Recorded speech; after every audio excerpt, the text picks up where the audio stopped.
ಈಗ ನನ್ಗೆ ಯಾವಾಗಲೂ ಅನ್ಸುತ್ತೆ ಈ ಹಾಡನ್ನು ಇವ್ರಿಗೋಸ್ಕರನೇ ಬರೆದಿದ್ದಾರಾ ಅಂತ. ಹೌದು, ನೀವು ಹೌದು ಅಂತ ಹೇಳ್ತೀರಾ. ಯಾಕೆಂದರೆ ನಾಗರಿಕತೆಯ ನಾಟಕದಲ್ಲಿ ಇವರು ನಟಿಸೋದಿಲ್ಲ, ಆಧುನಿಕತೆಯ ಅಹಂಕಾರದಲ್ಲಿ ಇವರು ಮೆರೆಯೋದು ಇಲ್ಲ, ಆದರ್ಶವಿಲ್ಲದೆ ಅಳಿಯುವ ಹೆಣ್ಣು ಅಲ್ಲ, ಸಲಾಮಂತೂ ಹೊಡೆಯೋದು ಇಲ್ಲ, ಗುಲಾಮಳಂತೂ ಅಲ್ವೇ ಅಲ್ಲ. ವಿವೇಕ ಮೀರದ ಇವರ ವಿಚಾರಧಾರೆ ವಿಭಿನ್ನ ವಿಧಿ ಇವರದ್ದು. ಮಾನನೀಯ ಮೌಲ್ಯವನ್ನು ಕೊಡುವಂತಹ ಹೆಣ್ಣು, ಮಾನಾಭಿಮಾನಕ್ಕೆ ಇವರು ನಿಜಕ್ಕೂ ಅವರು ಎದ್ದು ನಿಲ್ತಾರೆ.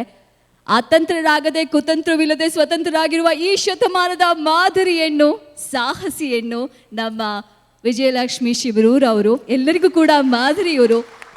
ಸ್ವಂತ ಶ್ರಮದಿಂದ, ಸ್ವಂತ ಆದರ್ಶದಿಂದ ಸಂಸ್ಥೆಯನ್ನು ಕಟ್ಟಿದ್ದಾರೆ. ವಿಜಯ ಟೈಮ್ ಸಂಸ್ಥಾಪಕರಾಗಿ, ಅಧ್ಯಕ್ಷರಾಗಿ, ಹಾಗೆ ನಮ್ಮೆಲ್ಲರಿಗೂ ಕೂಡ ಒಂದು ಉತ್ತಮವಾದಂತಹ ಒಂದು ಮಾರ್ಗದರ್ಶನ ಯಾವಾಗಲೂ ಕೊಡ್ತಾನೆ ಇರ್ತಾರೆ. ಇವತ್ತಿನ ನಮ್ಮ ಸಮ್ಮೇಳನದಲ್ಲಿ ನೀವಿರೋದು ನಮ್ಮ ಅದೃಷ್ಟ ಮ್ಯಾಮ್. ದಯವಿಟ್ಟು ಒಂದೆರಡು ಮಾತುಗಳನ್ನ ಹಂಚಿಕೊಳ್ಳಿ.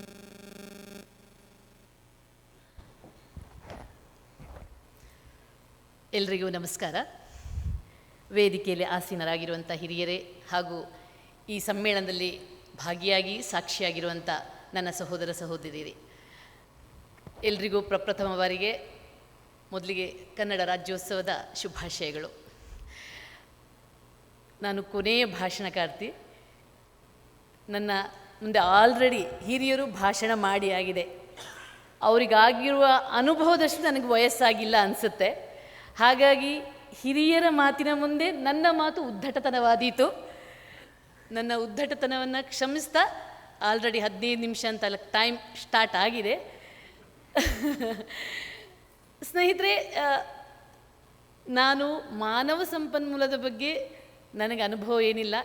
ಒಂದು 5 ವರ್ಷದ ಹಿಂದೆ ಅಷ್ಟೇ ನನ್ನದೇ ಒಂದು ಸ್ವಂತವಾಗಿ ಸ್ವತಂತ್ರವಾಗಿ ಒಂದು ಸಂಸ್ಥೆ ಸ್ಟಾರ್ಟ್ ಮಾಡಬೇಕು ಅಂತ ಒಂದು ಪತ್ರಿಕಾ ಸಂಸ್ಥೆಯನ್ನು ಸ್ಟಾರ್ಟ್ ಮಾಡಿದ್ದಷ್ಟೇ ಬಿಟ್ಟರೆ ಅಲ್ಲಿ ಯಾವ HR ಅನ್ನು ಕೂಡ ನಾನು ಅಪಾಯಿಂಟ್ ಮಾಡಿಲ್ಲ. ಯಾಕಂದರೆ ನಾವೇ ಮಾನವ ಸಂಪನ್ಮೂಲ ಜೊತೆ ಸಂಪರ್ಕ ಹೊಂದಿ ಮೌಲ್ಯಗಳನ್ನು ವೃದ್ಧಿಸ್ಬೋದು ಅನ್ನುವಂಥದ್ದನ್ನು ಕಂಡುಕೊಂಡದ್ರಿಂದ ನಮ್ಮಲ್ಲಿ ಯಾರೂ HR-ಗಳಿಲ್ಲ, ನಾವೇ HR-ಗಳು. ಹಾಗಾಗಿ ಅದರ ಬಗ್ಗೆ ನನಗೇನೋ ಹೆಚ್ಚು ಮಾತಾಡಲಿಕ್ಕೆ ಇಲ್ಲ, ಆ ಕ್ಷಮೆಯನ್ನು ಕೋರ್ತಾ. ಆದರೆ ನಾನು ನಮ್ಮ ರಮೇಶ್ ಅವರು ಈ ಕಾರ್ಯಕ್ರಮಕ್ಕೆ ಆಗಮಿಸೋಕ್ಕೆ ನನ್ನನ್ನು ಆಹ್ವಾನಿಸಿದಾಗ ನಾನು ಈ ಕಾರ್ಯಕ್ರಮವನ್ನು ಯಾಕೆ ಒಪ್ಕೊಂಡೆ ಅಂತಂದರೆ, ನಾನು ಈ ಕನ್ನಡ ನಾಡು, ಈ ಕನ್ನಡ ನೆಲ, ಈ ಕನ್ನಡ ಜಲವನ್ನು ಅತ್ಯಂತ ತುಂಬ ಪ್ರೀತಿಸುವವಳಾಗಿ ಮತ್ತು ಇದರ ಪ್ರಗತಿಯನ್ನು ಇದರ ಈ ನಾಡಿನ ಶ್ರೇಯೋಭಿವೃದ್ಧಿಯನ್ನು ಬಯಸುವವಳಾಗಿ ಈ ಸಮ್ಮೇಳನದಲ್ಲಿ ನೀವೆಲ್ಲರೂ ಕೂಡ ಒಂದೊಂದು ಕಂಪನಿಯನ್ನು ಪ್ರತಿನಿಧಿಸುವವರಾಗಿದ್ದೀರಿ. ಅಂದರೆ ಒಬ್ಬ ಪ್ರತಿನಿಧಿ ಸಾವಿರಾರು ಮಂದಿಯನ್ನು ನೀವು ಪ್ರತಿನಿಧಿಸ್ತೀರ. ಆಮೇಲೆ ನಮ್ಮ ರಾಜಧಾನಿ ಬೆಂಗಳೂರಿನಲ್ಲಿ ನೀವೆಲ್ಲ ನೆಲೆಸಿದ್ದೀರಿ. ಆಮೇಲೆ ಈ ನೆಲದ ಎಲ್ಲ ಸಂಪನ್ಮೂಲಗಳನ್ನು ಅನುಭವಿಸ್ತಿದ್ದೀರಿ. ಆದರೆ ನೋವಿನ ಸಂಗತಿ ಏನಪ್ಪ ಅಂತಂದರೆ, ಅನುಭವಿಸ್ತಿದ್ದೀರಿ ಜೊತೆಗೆ ಈ ನೆಲಕ್ಕೆ ಇನ್ನಷ್ಟು ಕಾಣಿಕೆಗಳನ್ನು ಕೊಡಬೇಕಾಗಿದೆ. ಅದು ಭಾಷೆಯಿಂದ ಆರಂಭ ಆಗಿ, ಈ ನೆಲದಿಂದ ಪ್ರಾರಂಭ ಆಗಿ, ಈ ಪ್ರಕೃತಿಯಿಂದ ಪ್ರಾರಂಭ ಆಗಿ, ಜೊತೆಗೆ ವ್ಯವಸ್ಥೆಗೆ ಕೂಡ ನಿಮ್ಮ ಕಾಣಿಕೆ ದೊಡ್ಡದಿದೆ. ಅದು ಭ್ರಷ್ಟಾಚಾರವೇ ಇರಲಿ, ಮಾಲಿನ್ಯಗಳೇ ಇರಲಿ, ಅಥವಾ ಮೌಲ್ಯಗಳ ಅಧಪತನವೇ ಇರಲಿ. ನಾನು ಯಾವಾಗಲೂ ಕೂಡ ಪ್ರಗತಿಯ ಒಂದು ಕಡೆ ಯೋಚನೆ ಮಾಡೋದಿದ್ರೆ ನೆಗೆಟಿವ್ ಕಡೆನೂ ನಾವು ಯೋಚನೆ ಮಾಡಬೇಕಾಗತ್ತೆ. ಇವರೆಲ್ಲರೂ ಕೂಡ ಪ್ರಗತಿಯ ಪರದತ್ತ ತಮ್ಮ ಆಲೋಚನೆಗಳನ್ನು ಹೇಳಿದ್ರು. ಆದರೆ ಒಬ್ಬಳು ಕನ್ನಡತಿಯಾಗಿ, ಜಾಗೃತ ಮನಸ್ಸುಳ್ಳವಳಾಗಿ, ಈ ನಾಡನ್ನು ತುಂಬ ಪ್ರೀತಿಸುವವಳಾಗಿ, ನಮ್ಮ ನಾಡಲ್ಲಿರುವಂಥ ಸಾಕಷ್ಟು ಕಂಪನಿಗಳು ಯಾವ ರೀತಿ ಕನ್ನಡ ಭಾಷೆ, ಕನ್ನಡ ನೆಲ, ಕನ್ನಡ ಜಲಕ್ಕೆ ಏನೆಲ್ಲ ಕಾಣಿಕೆಯನ್ನು ಕೊಡ್ತಾ ಇವೆ ಅನ್ನೋದನ್ನು ಕೂಡ ನಾವು ಇಲ್ಲಿ ಅವಲೋಕನ ಮಾಡಬೇಕಾಗಿದೆ. ಆರಂಭದಲ್ಲಿ ನಾವು ಭಾಷೆಯ ಬಗ್ಗೆ ಯೋಚನೆ ಮಾಡೋದಿದ್ರೆ, ಹೌದು, ನಾವೆಲ್ಲರೂ ಕನ್ನಡಿಗರು ಜೊತೆಗೆ ಉಳಿದವರ ಜೊತೆಗೂ ಸಹಬಾಳ್ವೆಯಿಂದ ತುಂಬ ಉದಾರತೆಯಿಂದ ಈ ನೆಲವನ್ನು ನಾವು ಒಪ್ಪಿಸಿದವರು. ನಮಗೆಲ್ಲರೂ ಬೇಕು. ಎಲ್ಲುವರೆಗೆ ಎಲ್ಲರೂ ಬೇಕು ಅಂತಂದರೆ ಈಗ ಕನ್ನಡಿಗರನ್ನೇ ಟಾರ್ಚ್ ಹಾಕಿ ಹುಡುಕುವಂಥ ಪರಿಸ್ಥಿತಿ ಬರುವಷ್ಟು ಉದಾರಿಗಳು ನಾವು ಎಲ್ರಿಗೂ ಅಡ್ಜಸ್ಟ್ ಮಾಡ್ಕೊಳ್ತೀವಿ. ಎಲ್ಲದಕ್ಕೂ ರಸ್ತೆಯಲ್ಲಿ ಗುಂಡಿ ಆಯ್ತಾ, ಅಡ್ಜಸ್ಟ್ ಮಾಡ್ಕೊ. ನಮಗೆ ಬಸ್ಸಲ್ಲಿ ಸೀಟ್ಲಿ ಸಿಗ್ಲಿಲ್ವಾ, ಅಡ್ಜಸ್ಟ್ ಮಾಡ್ಕೊ. ಭ್ರಷ್ಟಾಚಾರ ಮಿತಿ ಮೀರಿತಾ, ಅಡ್ಜಸ್ಟ್ ಮಾಡ್ಕೊ. ಈ ಸಲ 1000 ರೂಪಾಯಿ ಕೊಟ್ಟು ನೆಕ್ಸ್ಟ್ 2000 ರೂಪಾಯಿ ಅಡ್ಜಸ್ಟ್ ಮಾಡ್ಕೊ. ಕನ್ನಡಿಗರದೊಂದು ಟೈಟಲೇ ಆಗಿಬಿಟ್ಟಿದೆ, ಅಡ್ಜಸ್ಟ್ ಮಾಡ್ಕೊ. ಈ ರೀತಿ ಅಡ್ಜಸ್ಟ್ ಮಾಡಿಕೊಂಡು ನಾಳೆ ನಮಗೆ ಕನ್ನಡಿಗರಿಗೆ ಇಲ್ಲಿ ಜಾಗ ಇಲ್ಲದ ಹಾಗೆ ಆಗಬಹುದು ಅನ್ನುವಂಥ ಆತಂಕ ನಮಗೆ ಪ್ರಾರಂಭ ಆಗಿಬಿಟ್ಟಿದೆ. ಅದು ಭಾಷೆ ಕೂಡ ನೋಡಿ, ಮೊದಲಿಗೆ ನಮ್ಮ ಪ್ರಗತಿಯ ಪಥದಲ್ಲಿ ಸಾಗುವಾಗ ಈ ಮಾತೃಭಾಷೆ ಅನ್ನುವಂಥದ್ದು ತುಂಬ ಇಂಪಾರ್ಟೆಂಟ್ ಆಗುತ್ತೆ. ಮಾತೃಭಾಷೆ ಯಾಕೆ ಮಾತೃಭಾಷೆ ಅಂತೀವಿ, ತಾಯಿ ಯಾಕೆ ಪಿತೃಭಾಷೆ ಅನ್ನಲ್ಲ?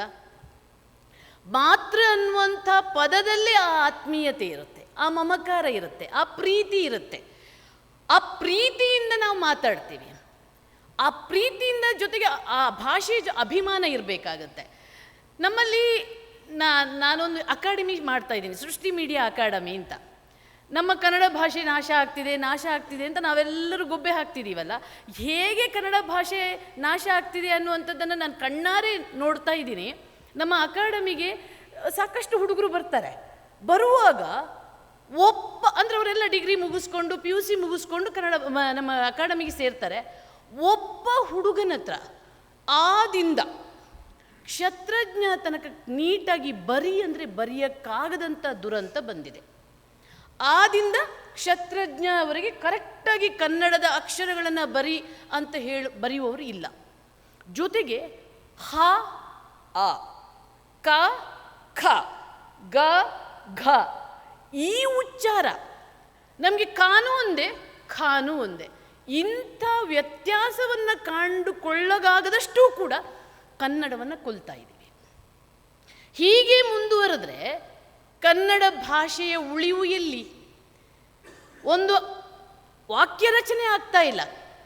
ದುರಂತ ಏನಂದರೆ ಕನ್ನಡ ಮಾಧ್ಯಮದಲ್ಲಿ ಇವತ್ತು ಆ್ಯಂಕರ್ಗಳಾಗ ಕನ್ನಡದಲ್ಲಿ ಸ್ಪಷ್ಟವಾಗಿ ಮಾತಾಡುವಂಥ ಆ್ಯಂಕರ್ಗಳು ಇಲ್ಲದಂಗೆ ಆಗ್ಬಿಟ್ಟಿದೆ. ಇನ್ಮುಂದೆ ಕನ್ನಡದಲ್ಲಿ ಕರೆಕ್ಟ್ ಏನೇ ತರಬೇಕಾಗಿದೆ. ಇನ್ಮುಂದೆ ನಮಗಿನ್ನು ಆ್ಯಂಕರಿಂಗ್ ಮಾಡಬೇಕು ಅಥವಾ ಸ್ಕ್ರಿಪ್ಟ್ ಬರೀಬೇಕು ಅಂತಂದರೆ ಎಗಳ ಸಹಕಾರದಿಂದಲೇ ಬರೆಯುವಂಥ ಪರಿಸ್ಥಿತಿ ಕನ್ನಡಕ್ಕೆ ಬಂದುಬಿಟ್ಟಿದೆ. ಯಾಕೆಂದರೆ ನೋಡಿ, ನೀವೆಲ್ಲ ಕಾರ್ಪೊರೇಟ್ ಉದ್ಯಮಿಗಳು, ಹೌದಾ? ಅದು ನಿಮಗೇನು ಸ್ಟೈಲೋ ಅಥವಾ ನಿಮ್ಮ ಅಹಂಕಾರವೋ ನನಗಂತೂ ಗೊತ್ತಾಗ್ತಿಲ್ಲ. ನೀವು ಕನ್ನಡಿಗರು, ನೀವೆಲ್ಲ ಹಳ್ಳಿಯಿಂದ ಬಂದವರು ಇರ್ತೀರ. ಮಕ್ಕಳಿಗೆ ಮಾತ್ರ ಇಂಗ್ಲೀಷಲ್ಲೇ ಮಾತಾಡಿಸೋದು. ಪಾಪ ಅವುಗಳಿಗೆ ಕಷ್ಟ ಆಗುತ್ತೆ. ಅವುಗಳು ದೇ ವಾಂಟ್ ಟು ಸ್ಪೀಕ್. ಪಾಪ ಅವುಗಳು ಕನ್ನಡ ಮಾತಾಡೋಕ್ಕೆ ಇಷ್ಟಪಟ್ಟರೂ ಕೂಡ ನೀವು ಇಂಗ್ಲೀಷನ್ನು ಬೈ ಫೋರ್ಸ್ ಅವರಿಗೆ ಚಿಕ್ಕ ಮಗುವಿನಿಂದಲೇ ಇಂಗ್ಲೀಷನ್ನು ಮಾತಾಡೋಕ್ಕೆ ಬಿಡ್ತೀರಾ. ಅಲ್ಲ ರೀ, ಫಸ್ಟ್ ಅವ್ರ ಮಾತೃಭಾಷೆನ ಕಲೀಲಿ. ಇಂಗ್ಲೀಷನ್ನು ಹೆಂಗಿದ್ರೂ ಕಲಿತವೆ. ನೀವೇನಿದ್ರೂ ಅವರನ್ನು ಕನ್ನಡ ಮೀಡಿಯಮ್ಗಂತೂ ಕಳಿಸಲ್ಲ. ಕಾರ್ಪೊರೇಟ್ ವರ್ಲ್ಡಲ್ಲಿ ನೀವಂತೂ ಸರ್ಕಾರಿ ಶಾಲೆಗೆ ನಿಮ್ಮ ಮಕ್ಕಳನ್ನು ಕಳಿಸಲ್ಲ. ಹೌದು, ಯಾರಾದರೂ ಸರ್ಕಾರಿ ಶಾಲೆಗೆ ಕಳಿಸಿದ್ಯಾ? ಕೈ ಎತ್ತಿ ಒಮ್ಮೆ ನೋಡೋಣ. ಹೋ ನೋಡಿ, ಇಷ್ಟು ದೊಡ್ಡ ಸಭೆಯಲ್ಲಿ ಒಬ್ಬರು ಹೆಮ್ಮೆಯಿಂದ ಕೈ ಎತ್ತಿದ್ದಾರೆ. Thank you sir. ಒಬ್ಬರೇ. ಹೆಂಗಿದ್ರೂ ನಿಮ್ಮ ಮಕ್ಕಳು ಇಂಗ್ಲೀಷ್ ಮೀಡಿಯಮ್ಗೆ ಹೋಗೋದೇ ತಾನೆ. ಅವ್ರು ಇಂಗ್ಲೀಷ್ ಕಲಿತಾರೆ ತಾನೆ. ಮತ್ತೇನು ಧಾಡೀರಿ ನಿಮಗೆ ನಿಮ್ಮ ಮಕ್ಕಳನ್ನು ಮಾತೃಭಾಷೆ ಕಲಿಸೋಕ್ಕೆ? ಯಾಕ್ರಿ ಅವರನ್ನು ಇಂಗ್ಲೀಷ್ ಕಲಿಸೋಕ್ಕೆ ನೀವು ಒತ್ತಾಯ ಮಾಡ್ತೀರಾ? ನೀವು ಕಾಮಿಡಿ ಗೊತ್ತಾ, ನೀವು ಲಾಟುಪೋಟು ಇಂಗ್ಲೀಷಲ್ಲಿ ಮಾತಾಡೋದಂತೆ ಆ ಮಕ್ಕಳಲ್ಲಿ. ನಿಮಗೂ ಕರೆಕ್ಟಾಗಿ ಇಂಗ್ಲೀಷ್ ಬರಲ್ಲ, ನೀವು ಲಾಟುಪೋಟು ಇಂಗ್ಲೀಷಲ್ಲಿ ಮಾತಾಡೋದು ಆ ಮಕ್ಕಳ ಹತ್ರ. ಆಯಿತಾ? ಸೊ ಎಲ್ಲಿ ಆಯಿತು ಕೊಲೆ? ಕನ್ನಡದ ಕೊಗ್ಗಲೆ ಎಲ್ಲಿಂದ ಪ್ರಾರಂಭ ಆಯಿತು? ಕನ್ನಡದ ಕಗ್ಗೊಲೆ ನಮ್ಮಂಥ ತಂದೆ ತಾಯಿಯರೇ ಮಾಡೋಕ್ಕೆ ಪ್ರಾರಂಭ ಮಾಡಿದ್ದೀವಿ. ಯಾಕಂದ್ರೆ ಅವ್ರು ಇಂಗ್ಲೀಷಲ್ಲಿ ಸಖತ್ ಮಾತಾಡಬೇಕು, ನಾಳೆ ಅಮೇರಿಕಕ್ಕೆ ಹೋಗಬೇಕು, ನಾಳೆ ಲಂಡನಿಗೆ ಹೋಗಬೇಕು ಅನ್ನುವಂಥ ಒಂದು ಸ್ವಾರ್ಥ. ಆದರೆ ಆ ಮಕ್ಕಳು ಕನ್ನಡ ಭಾಷೆ, ಅಥವಾ ನಾನು ಹೇಳೋದು ಕನ್ನಡ ಅಂತಲೇ ಅಲ್ಲ, ಏನು ಮದರ್ ಟಂಗ್. ಈಗ ನಾನು ತುಳುವಿನವಳು, ಓಕೆ. ನಾನು ಒಂದು ಮಾತ್ರ ಭಾಷೆಯ ಅಭಿಮಾನದ ಬಗ್ಗೆ ಮಾತಾಡುವಾಗ ತುಳು ಭಾಷಿಕರಲ್ಲಿರುವಂಥ ಅಭಿಮಾನದ ಬಗ್ಗೆ ನಾನು ಹೇಳಲೇಬೇಕು. ಅದು ನಾನೇನು ಅಂತ ಅಹಂಕಾರ ಅಂತ ಹೇಳೋದಲ್ಲ, ಒಂದು ಸಣ್ಣ ಸರಳದ ಹೇಳ್ತೀನಿ. ತುಳುವಲ್ಲಿ ಯಾರೆಲ್ಲ ದಕ್ಷಿಣ ಕನ್ನಡ ಉಡುಪಿಯಲ್ಲಿ ಇರ್ತಾರೆ ನೋಡಿ, ನಾವು ತುಳುವಲ್ಲಿ ಯಾರು ಮಾತಾಡಲ್ಲ ನೋಡಿ, ಅವರನ್ನೊಂಥರ ಅಸ್ಪೃಶ್ಯರ ಥರ ನೋಡ್ತೀವಿ. ನೀವು ಐಶ್ವರ್ಯನ ನೋಡಿ, ಅವಳಿಗೆ ತುಳು ಬರುತ್ತೆ. ಶಿಲ್ಪಾ ಶೆಟ್ಟಿಯನ್ನು ನೋಡಿ, ತುಳು ಬರುತ್ತೆ. ಸುನಿಲ್ ಶೆಟ್ಟಿಯನ್ನು ನೋಡಿ, ತುಳು ಬರುತ್ತೆ. ಯಾರೇ ದೊಡ್ಡ ದೊಡ್ಡ ಉದ್ಯಮಿಗಳು ತುಳುವಿನವ್ರು ಇರ್ತಾರಲ್ಲ, ಅವರೆಲ್ಲರಿಗೂ, ಅವರು ಅಮೇರಿಕಾದಲ್ಲೇ ಇರಲಿ, ಚಂದ್ರಲೋಕಕ್ಕೆ ಹೋದರೂ ನೀವು ತುಳುವಲ್ಲೇ ಮಾತಾಡ್ತಾರೆ. ಯಾಕೆ ಹೇಳಿ? ಅದು ಅಭಿಮಾನದ ಜೊತೆಗೆ ನಾವು ಅನಿವಾರ್ಯ ಮಾಡಿಬಿಟ್ಟಿದ್ದೀವಿ. ನೀವು ಯಾರಾದರೂ ಮಂಗಳೂರಿಗೆ ಹೇಳಿದ್ರು, ತಮಿಳ್ನಾಡಿಗೆ ಹೋದರೆ ನಮಗೆ ತಮಿಳ್ನವರು ತಮಿಳಲ್ಲೇ ಮಾತಾಡ್ತಾರೆ ಅಂತ. ಅವ್ರಿಗೇನು ಇಂಗ್ಲೀಷ್ ಬರಲ್ಲ ಅಂತಲ್ಲ. ನಾವು ತುಳುವಿನವರಿಗೆ ನಮಗೆ ಹಿಂದಿನೂ ಬರುತ್ತೆ, ಇಂಗ್ಲೀಷೂ ಬರುತ್ತೆ, ಕನ್ನಡನೂ ಬರುತ್ತೆ, ಜೊತೆಗೆ ತುಳುವನ್ನೂ ಮಾತಾಡ್ತೀವಿ. ಹಾಗೆ ನಾವು ಮನೆಯಿಂದಲೇ ತುಳುವನ್ನು ಆರಂಭಿಸಿದ್ದೀವಿ. ತುಳುವಲ್ಲಿ ಮಾತಾಡಲೇಬೇಕು ಅನ್ನುವಂಥ ಒಂದು ನಮ್ಮಲ್ಲೇ ಕಟ್ಟುಪಾಡನ್ನು ಹಾಕಿದ್ದೀವಿ. ಹಾಗಾಗಿ ಕನ್ನಡವನ್ನು ಮನೆಯಲ್ಲೇ ಕಾರ್ಪೊರೇಟ್, ನನಗೆ ಬೇಜಾರೇನು ಗೊತ್ತಾ, ಕನ್ನಡ ಸಾಯ್ತಿರೋದು ಎಲ್ಲಿ? ಹಳ್ಳಿಯಲ್ಲ, ಗ್ರಾಮೀಣ ಭಾಗದಲ್ಲಂತೂ ಕನ್ನಡ ಸಾಯ್ತಿಲ್ಲ. ನಿಮ್ಗೆಲ್ರಿಗೂ ಗೊತ್ತು, ಸಾಯ್ತಿರೋದು ನಗರ ಪ್ರದೇಶಗಳಲ್ಲೇ, ನಗರವಾಸಿಗಳಿಂದಲೇ ಕನ್ನಡ ಹಾಳಾಗ್ತಿರೋದು. ಹಾಗಾಗಿ ಇಲ್ಲಿಂದಲೇ ನಾವು ನಮ್ಮ ಕನ್ನಡ ಭಾಷೆಯ ಉಳಿವನ್ನು ಮಾಡಬೇಕು. ಅದೇ ರೀತಿ ನೀವು ಬಳಸುವಂಥ ಕನ್ನಡದ ನೆಲ, ಕನ್ನಡದ ಜಲ, ಕನ್ನಡದ ಪ್ರಕೃತಿ ಬಗ್ಗೆ, ಯಾಕಂದ್ರೆ ನೀವೆಲ್ಲ ಕಂಪನಿ ಓನರ್ಗಳು, ಒಂದಲ್ಲ ಒಂದು ರೀತಿಯಲ್ಲಿ ಈ ನೆಲವನ್ನು ಅನುಭವಿಸ್ತಿರುವವರು. ಆದರೆ ನಿಮ್ದು ಹೆಂಗಂದರೆ, ಕಾರಲ್ಲಿ ಎ ಸಿ ಹಾಕ್ಕೊಂಡು ಹೋಗ್ತೀರಾ, ಕಂಪನಿ ಸೇರ್ತೀರಾ, ಮತ್ತೆ ಅದೇ ಎ ಸಿ ಕಾರ್ ಹಾಕ್ಕೊಂಡು ಮನೆಗೆ ಬಂದು ಸೇರ್ತೀರಾ. ಸುತ್ತಮುತ್ತಲು ಏನಾಗ್ತಿದೆ ಅನ್ನೋದ್ರ ಬಗ್ಗೆ ಪರಿಜ್ಞಾನವೇ ಇಲ್ಲ. ಯಾರಾದರೂ ರಸ್ತೆ ಹೇಗಾಗುತ್ತಿದೆ, ನಮ್ಮಲ್ಲಿ ಮಾಲಿನ್ಯ ಎಷ್ಟು ಜಾಸ್ತಿ ಆಗ್ತಿದೆ, ಪ್ರಕೃತಿಯ ನಾಶ ಹೇಗಾಗ್ತಿದೆ, ಬೆಂಗಳೂರಿನಲ್ಲಿರುವಂಥ ಕೆರೆಗಳು ಹೇಗೆ ಕೊಳಚೆ ಆಗ್ತಿದೆ, ನಮ್ಮ ವೃಷಭಾವತಿ ಏನಾಗ್ತಿದೆ, ನಮ್ಮ ಲಾಲ್ಬಾಗ್ನ ಪರಿಸ್ಥಿತಿ ಏನಾಗ್ತಿದೆ, ಸುತ್ತಮುತ್ತಲಿನ ಬೆಳವಣಿಗೆಗಳೇನಾಗ್ತಿದೆ, ದೇವನಹಳ್ಳಿಯಲ್ಲಿ ಏನಾಗ್ತಿದೆ, ಎಲೆಕ್ಟ್ರಾನಿಕ್ ಸಿಟಿಯಲ್ಲಿ ಏನಾಗ್ತಿದೆ, ಸರ್ಜಾಪುರದ ರೈತರು ಯಾಕೆ ಅಳ್ತಾ ಇದ್ದಾರೆ, ಬಿಡದಿಯ ಮಂದಿ ಯಾಕೆ ಅಳ್ತಾ ಇದ್ದಾರೆ, ಯಾಕೆ ಇಷ್ಟು ಟೌನ್ಶಿಪ್ಗಳು ಬರ್ತಿದೆ, ಯಾಕೆ ಇಷ್ಟು ಕೈಗಾರಿಕಾ ಪ್ರದೇಶಗಳು ಬರ್ತಿವೆ, ಯಾಕೆ ರೈತರು ಕನ್ನಡಿಗರು ನೋವನುಭವಿಸ್ತಿದ್ದಾರೆ? ನಿಮಗೆ ಬೇಕಾಗಿಲ್ಲ. ನಿಮಗೆ ಈ ನೆಲದಲ್ಲಿ ಉದ್ಯೋಗ ಬೇಕು, ಸಂಬಳ ಬೇಕು. ಅದೇ ಈ ನೆಲಕ್ಕಾಗ್ತಿರುವಂಥ, ಈ ಜಲಕ್ಕಾಗ್ತಿರುವಂಥ, ಇಲ್ಲಿನ ಪ್ರಕೃತಿಗಾಗ್ತಿರುವಂಥ ನೋವಿನ ಬಗ್ಗೆ ಕಾಳಜಿ ನೀವು ವಹಿಸಬೇಕಾಗಿದೆ. ಯಾಕಂದರೆ ನೀವು ಕೂಡ ಪಾಲುದಾರರು. ನಿಮ್ಮ ಕಂಪನಿಯಲ್ಲಿ ಕೆಲಸ ಮಾಡ್ತಿರುವ ಪ್ರತಿಯೊಬ್ಬ ಉದ್ಯೋಗಿ ಕೂಡ ಪಾಲುದಾರ. ಹಾಗಾಗಿ ಆ ಪಾಲುದಾರಿಕೆಯಲ್ಲಿ ನೀವು ಹೇಗೆ ಈ ಕನ್ನಡದ ಸಮ್ಮೇಳನ ಮಾಡ್ತಿದ್ದೀರೋ ಆ ರೀತಿಯ ಒಂದು ಬದ್ಧತೆ, ಆ ಪ್ರೀತಿ, ಆ ಕಾಳಜಿಯನ್ನು ವಹಿಸಿ. ನೀವು ಕೂಡ ಈ ನೆಲದ ಅವನತಿಗೆ ಏನಾದರೂ ಆದರೆ ಅದಕ್ಕೆ ಜವಾಬ್ದಾರರು. ದೊಡ್ಡ ಪ್ರಮಾಣದಲ್ಲಿ ನಿಮ್ಮ ಕಾಣಿಕೆ ಇದೆ. ವೃಷಭಾವತಿ ಇವತ್ತು ನನಗೊಂದು ನೋವೇನೆಂದರೆ, ಬೆಂಗಳೂರು ರಾಜಧಾನಿ ನಮ್ಮದು, ಹೌದು ತಾನೆ? ಒಂದು ನದಿ ಉಳಿಸೋಕ್ಕಾಗಿಲ್ಲಲ್ರಿ ನಮಗೆ. ಒಂದು ನದಿ ಇರೋದೇ ಒಂದು ನದಿ, ಅದನ್ನು ಉಳಿಸಿ ಬೆಳೆಸೋಕ್ಕಾಗಿಲ್ಲಲ್ರಿ. ಎಲ್ಲ ಕೊಚ್ಚೆಗಳನ್ನು, ಎಲ್ಲ ನಿಮ್ಮ ಫ್ಯಾಕ್ಟ್ರಿಯ ತ್ಯಾಜ್ಯಗಳನ್ನು ಅದಕ್ಕೆ ಬಿಟ್ಟು ಕೊಂದು ಮತ್ತೆ ಹಿಂಗೆ ಹಿಡಿತಿದ್ದೀರಾ ಹೋಗುವಾಗ ಅಲ್ವಾ?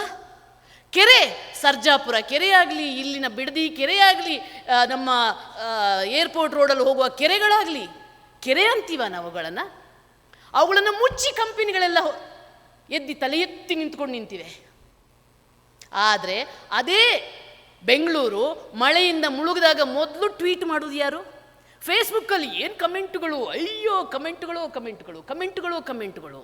ಅದು ಸುಲಭ, ಸಿಸ್ಟಮಲ್ಲಿ ಕೂತ್ಕೊಂಡು ಫೇಸ್ಬುಕ್ಕಲ್ಲಿ ಕಮೆಂಟ್ ಹೊಡಿಯೋಕ್ಕೆ. ಕಾರಣಕರ್ತರು ಯಾರು? ಕರೆಯೋಣ, ಒಂದು ಕನ್ನಡದ ಈ ಕೆರೆಗಳನ್ನು ಉಳಿಸೋಣ, ಈ ನದಿಗಳನ್ನು ಉಳಿಸೋಣ ಅಂತ ಯಾವುದಾದ್ರೂ ಕರೆ ಕೊಟ್ಟರೆ ಯಾರಾದರೂ ಬರ್ತೀರಾ? ಗುಂಡಿಗಳಾಗಿವೆ, ರಸ್ತೆಗಳು ಹಾಳಾಗ್ತಿವೆ, ವ್ಯವಸ್ಥೆ ಹಾಳಾಗಿದೆ. ಸರ್ ಅಂದರು 250 ನಾವು ಕೊಡ್ತಾ ಇದ್ದೀವಿ ಒಂದು ಕಾಂಟ್ರಾಕ್ಟ್ ಲೇಬರಿಗೆ, ಆದರೆ ಪೂನಾದಲ್ಲಿ 500 ಕೊಡ್ತಾ ಇದ್ದಾರೆ ಅಂತ. ಕಾರಣಕರ್ತರು ಯಾರು? 1 ರೂಪಾಯಿಂದ ಸ್ಟಾರ್ಟ್ ಮಾಡಿದವರು ಯಾರು? ಭ್ರಷ್ಟಾಚಾರವನ್ನು ಯಾರು ಭ್ರಷ್ಟಾಚಾರಕ್ಕೆ ಮೌಲ್ಯಗಳು ಅಂದಾಗ ಭ್ರಷ್ಟಾಚಾರವೂ ಬರುತ್ತೆ, ಇಂಥ ನಿರ್ಲಕ್ಷ್ಯವೂ ಬರುತ್ತೆ. ನಮ್ಮ ಪ್ರಕೃತಿಯ ಬಗ್ಗೆ, ನಮ್ಮ ನೆಲ ಜಲದ ಬಗ್ಗೆ ಇರುವಂಥ ನಿರ್ಲಕ್ಷ್ಯ ಕೂಡ ಮೌಲ್ಯಗಳಲ್ಲಿ ಒಂದಾಗತ್ತೆ. ಭ್ರಷ್ಟಾಚಾರಕ್ಕೆ ಕುಮ್ಮಕ್ಕು ಕೊಟ್ಟವ್ರು ಯಾರು? ಯಾಕಂದರೆ ನಿಮಗೆ ಕೆಲಸ ಬೇಗ ಆಗಬೇಕು. ವೈಟ್ ಕಾಲರ್ಡ್ ಅಲ್ಲ ನಾವು, we are all white collared ಜಾಬ್ನವರು. ನಮಗೆಲ್ಲ ಕೂತ್ಕೊಳ್ಳೋದು, ವೆಯ್ಟ್ ಮಾಡೋದು, ನಮಗೆ ಬೇಗ ಆಗಬೇಕು ಕೆಲಸ. ಕ್ಯೂ ಅಲ್ಲಿ ನಿಲ್ಲಕ್ಕಾಗಲ್ಲ ನಮಗೆ. ನಮ್ಮ ಕಂಪನಿ ಓಪನ್ ಮಾಡಿದ ನೆಕ್ಸ್ಟ್ ಡೇನೇ ನಮಗೆ ಪರ್ಮಿಷನ್ ಸಿಗಬೇಕು. ಯಾಕಂದ್ರೆ ನಾವು ಹಣ ಹಾಕಿದ್ದೀವಿ, ನಮ್ಮ ಮೌಲ್ಯ ಅಲ್ಲಿದೆ. ಆದರೆ ಇದರಿಂದಾಗಿಯೇ ಭ್ರಷ್ಟಾಚಾರ ಜಾಸ್ತಿ ಆಗಿದ್ದು. ಇದರಿಂದಾಗಿ ಅಧಿಕಾರಿಗಳಿಗೆ, ಸರ್ಕಾರಿ ಅಧಿಕಾರಿಗಳಿಗೆ ಇವತ್ತು ಇಷ್ಟೊಂದು ಅಹಂಕಾರದಿಂದ ಮೆರೆಯೋಕ್ಕೆ ಫೀಸ್ ಅಂತ ಹೇಳೋಕ್ಕೆ, ಭ್ರಷ್ಟಾಚಾರದ ಕೊಳಕು ಹಣವನ್ನು ಶುಲ್ಕ ಅಂತ ಹೇಳೋಕ್ಕೆ ಧೈರ್ಯ ಬಂದಿದ್ದು, ಧಾಷ್ಟ್ಯ ಬಂದಿದ್ದೇ ಇದರಿಂದಾಗಿ, ನಿಮ್ಮ ನಿರ್ಲಕ್ಷ್ಯದಿಂದಾಗಿ. ಈ ಭ್ರಷ್ಟಾಚಾರ ಇವತ್ತು 250 ರೂಪಾಯಿ ಇದೆ 2025ಗೆ. ಇದೇ ಭ್ರಷ್ಟಾಚಾರ ಇದೇ 25 ವರ್ಷ ಆದಮೇಲೆ 2 ಲಕ್ಷಕ್ಕೆ ಹೋಗಲಿಲ್ಲ ಅಂತಂದರೆ ನನ್ನ ಮಾತು ವಿಜಯಲಕ್ಷ್ಮಿ ಅಲ್ಲ, ನನ್ನ ಹೆಸರು. ಇದೇ ರೀತಿ ನೀವು ಮೌನ ವಹಿಸಿದರೆ, ಇದೇ ರೀತಿ ನೀವು ಭ್ರಷ್ಟಾಚಾರವನ್ನು ಸಹಿಸಿಕೊಂಡು ಹೋದರೆ, ಅರ್ಥ ಮಾಡ್ಕೊಳ್ಳಿ, ನಮ್ಮ ವ್ಯವಸ್ಥೆಯನ್ನು, ನಮ್ಮ ಮೌಲ್ಯವನ್ನು ಹಾಳು ಮಾಡ್ತಿದೆ ಅಂದರೆ ನಮ್ಮ ಮೌನ. ನಿಮ್ಮಂಥ ಬುದ್ಧಿವಂತರದು. ನೀವು ಯಾರೂ ಅನಕ್ಷರಸ್ಥರಲ್ಲ, ನೀವೆಲ್ಲರೂ ಕೂಡ ಎಜುಕೇಟೆಡ್ ಅಲ್ವಾ? ಎಜುಕೇಟೆಡ್ ಕನ್ನಡಿಗಾಸ್. ಆದರೆ ಯಾರಾದರೂ ಯಾವತ್ತಾದರೂ ಭ್ರಷ್ಟಾಚಾರದ ವಿರುದ್ಧ ಹೋರಾಟ ಮಾಡ್ತಿದ್ದೀರಾ? ಅದಕ್ಕೆ ಕುಮ್ಮಕ್ಕೆ ಕೊಡ್ತಾ ಇದ್ದೀರಿ, ಮೌನವಾಗಿ ಸಹಿಸ್ತಾ ಇದ್ದೀರಿ. ಓಟ್ ಹಾಕುವಾಗ ಹೌದು ಬೆಂಗಳೂರು ಹಾಳಾಗಿದೆ, ಕರ್ನಾಟಕ ಹಾಳಾಗ್ತಾ ಇದೆ, ನಮ್ಮ ರಾಜಕೀಯ ವ್ಯವಸ್ಥೆ ಹಾಳಾಗ್ತಿದೆ ಅಂತ ಹೇಳ್ತೀವಿ. ಓಟು ಹಾಕುವಾಗ ನಿಮಗೆಲ್ಲ ರಜಾ, ಸ್ಯಾಟರ್ಡೆ ಸಂಡೇ ರಜಾ, ವೋಟಿಂಗ್ ದಿನ ರಜಾ. ಅದಕ್ಕಾಗಿ ಬೆಂಗಳೂರಿನ ಮತದಾನದ ಶೇಕಡ ಎಷ್ಟು? 30%, 40%. ಆಯ್ಕೆ ಮಾಡುವುದು ಅದೇ ಒಬ್ಬ ಭ್ರಷ್ಟ ಮಾಫಿಯಾದಲ್ಲಿ ಕೊಳತು ನಾರ್ತಿರುವಂಥ ರಾಜಕೀಯ ವ್ಯಕ್ತಿಯನ್ನು ಆಯ್ಕೆ ಮಾಡಿದ್ಯಾರು? ಇದೆಲ್ಲ ನಮ್ಮ ಬದ್ಧತೆಗಳಲ್ವಾ? ಬರೀ ಭಾಷೆ ಮಾತ್ರ ಅಲ್ಲ ಕನ್ನಡ. ಬರೀ ಭಾಷೆಯನ್ನು ಉಳಿಸಿದ್ರೆ ಆಗಲ್ಲ. ಈ ನೆಲ, ಈ ಜಲ, ಈ ವ್ಯವಸ್ಥೆಯನ್ನು ಉಳಿಸುವಂಥ ಬದ್ಧತೆ ನಮ್ಗೆ ಬೇಕಾಗತ್ತೆ. ಪ್ರಶ್ನಿಸುವಂಥ ಆ ದೃಢತೆ ಬೇಕಾಗತ್ತೆ. ಇದೇ ರೀತಿ ಮುಂದುವರೆತಿದ್ರೆ ಕನ್ನಡ ನಾಡು ಬದಲಾಗಲ್ಲ, ದೇಶವೂ ಬದಲಾಗಲ್ಲ. ನೀವೆಲ್ಲರೂ ಕೂಡ ವೈಟ್ ಕಾಲರ್ ಜಾಬ್ ಮಾಡ್ತಾ ಇದ್ದೀರಾ. ನಿಮಗೂ ಕೂಡ ಒಂದಿಷ್ಟು ಜವಾಬ್ದಾರಿಗಳಿವೆ. ಯಾಕಂದರೆ ನಿಮ್ಮ ಹಿಂದೆ ಸಾಕಷ್ಟು ಮಂದಿ ಇದ್ದಾರೆ. ದಯವಿಟ್ಟು ಈ ನಿಟ್ಟಿನಲ್ಲಿ ಯೋಚನೆ ಮಾಡೋಕ್ಕೆ ಎಲ್ಲರನ್ನೂ ಕೂಡ ಪ್ರೋತ್ಸಾಹಿಸಿ. ಯಾಕಂದರೆ ಇವತ್ತು ಒಂದು 300-200 ಜನ ಕಾಣ್ತಿದ್ದೀರಷ್ಟೇ. ನಿಮ್ಮ ಹಿಂದೆ ದೊಡ್ಡ ಶಕ್ತಿ ಇದೆ.